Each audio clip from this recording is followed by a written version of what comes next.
Now that we have a basic storm sewer layout, we can start using InterHyd to very easily and quickly automate the design for us. So you'll see that InterHyd is already assigning things like inverts, pipe sizes, manhole sizes, etc. And how it's doing this is every pipe and node has criteria assigned, and InterHyd is going to update the design to meet that criteria, as well as any specific constraints we put on the system. So an example of a constraint, if I were to click on this head wall here, you can see the invert currently is 0, right? And that's just the default downstream invert when we haven't put a constraint.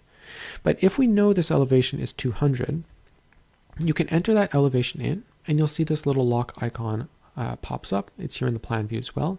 And that now becomes a constraint on the system, right? That is a fixed or a locked elevation that InterHyd is going to update everything else to match into that. And in fact, you can see here at this manhole, it's already updated the invert based on the minimum pipe size that we've got, or sorry, the minimum pipe slope that we've got there. Now, InterHyd makes this process easy because all of these values will be automatically calculated by default. So for example, here you can see this invert 201.24. That's the minimum invert at this location based on the minimum pipe slope. But if you know this value is going to be higher, let's say 202.5, you can enter that in, and that now becomes a fixed invert. And you can see here our pipe, instead of 0.5%, is now at around 1%.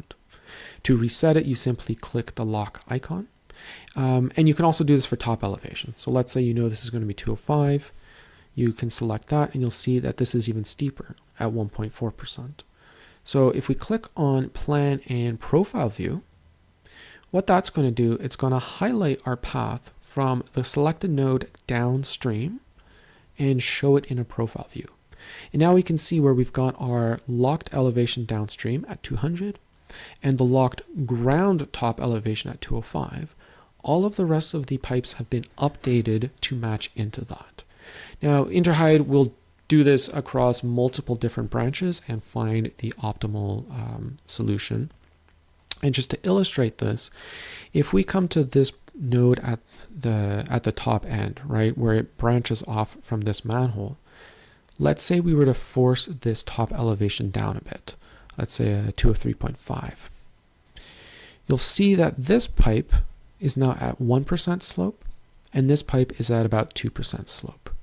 And again, if we look at our profile, and the hotkey here is V on your keyboard, you will see that at that manhole, it's actually pushing the downstream of the system down.